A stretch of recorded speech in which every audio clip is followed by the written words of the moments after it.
V tem tednu sem podal dve kazenski ovadbi.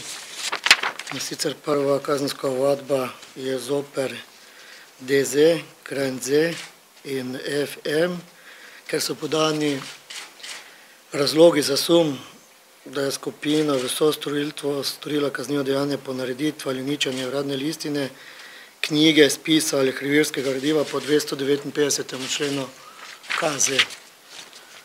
Verjetno ste tako spremljali nekatere dogodke, ki so se v mesecu maju dogajali v zvezi z mano in nekaterimi v Mariboru.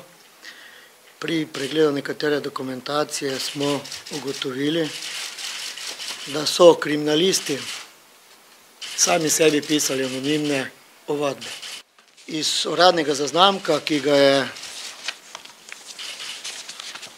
kriminalist, policist Zoran Dorman podpisal 15. februarja, je moč sklepati in trditi na podlagi stalnega sodenskega izvedenca, grafologa, ki je pregledal tako uradni zaznamek kot seveda fotokopijo kot ovadbo, da gre za nedvomno za isto osebo, ki je bil avtor uradnega zaznamka, kateri je bil priložen v spisu za moje prisluhe. Če pogledate kronološko, uradni zaznamek policista in anonimne ovadbe, ki je bila poslana slovenskim medijem, boste lahko kar tudi hitro ugotovili, da se nekateri kronološki podatki, kot so datum 10. julij 2007, 23. oktober 2007, 3. december 2007, neposredno z številkami, zneski do ponatankosti ujemajo z anonimnim obvestilom ovadbe. Seveda kot župan, predvsem pa ni pomembno, da sem župan, pomembno je, da kot občan se sprašujem, kako je to mogoče, da slovenska policija dela na ta način, da sama sebi, da želi prepričati tožilce in preiskovalce, preiskovalnega sodnika, pošlje anonimno obvestilo, katerega kasneje šef kriminalistične policije, takrat je bil šef, gospod Črpinko, pošlje nazaj točno tistemu, ki je anonimko tudi pisal ali pa pri njej sodeloval. To je en lep dokaz, kako in na kakšen način so v enem izmed primerov prepričali preiskovalnega sodnika ali tožilko, da je podala predlog za moje prisluhe. Druga kazenska ovadba se pa nanaša na nezakonito tajno snemanje in prisluškovanje zoper kriminalista GA, KZ in FM, saj so v letu 2008 v uradni zaznamek kriminalista zapisali citat mojega pogovora z dotično osebo. Ta citat je tudi pri odredbi za hišno preiskavo uporabi tudi preiskovalni sodnik in se sklicuje na ta uradni zaznamek. V uradnem zaznamku piše točno moj pogovor, telefonski pogovor z dotično osebo. Jaz ne zanikam tega pogovora in potrjujem, da je res to, kar so citirali. Samo ta pogovor je bil izvzet iz konteksta celotnega pogovora. Sprašujem pa se, kako je mogoče, da kriminalist brez odredbe pristojnega organa zapiše moj prisluh ali pa z dotično osebo na drugi strani telefona. Z odvetnikom nisva dobila vpogleda v dokumente, tudi pri opravljenem razgovoru, zaslišanju dotičnega kriminalista z mano, je kriminalist potrdil, da v letu 2008 ni bilo dobenih uradnih prisluhov. V letu 2009 so izkoristili priložnost šestih mesecev, da so mene, tudi mojo tajnico na interno številko, v enem delu tudi vodjo kabineta, ker so šele po enem času gotovili, da prisluškujejo vodjo kabineta in češ, da jaz več ne porabim tistega telefona. Po mojem mnenju kar pol Maribora poslušali.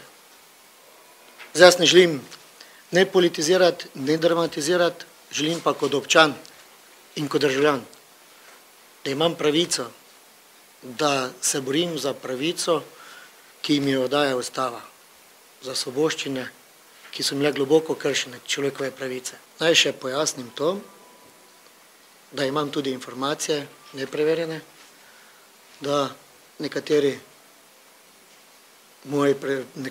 preiskovalni sodnik, ne vem kateri, ni želel podpisati odredbe o mojih prisluhih, da pa so kriminalisti to dosegli takrat, ko je bil dežurni preiskovalni sodnik, ki sploh ni preiskovalni sodnik, ki samo pomaga preiskovalnim sodnikom, magister Janez Žirovnik, katerega sem jaz nadziral 11 let, ko je bil zaposlen v Sovi kot poslanec. Jaz sem bil na strani demokracije, človekovih pravic, spomnim se tudi dneva, ko sem branil zakon o Sovi, o nadzoru Sove, pa so meni poleg kamer, poleg policista prirezali zadnji za parlamentom, tisti dan, ko smo obravnavali ta zakon, vse štiri pnevmatike. Nekdo je zapisal anonimno ovadbo ali pa anonimko glede parkirišč mestne občine, češ da parkirajo kriminalisti.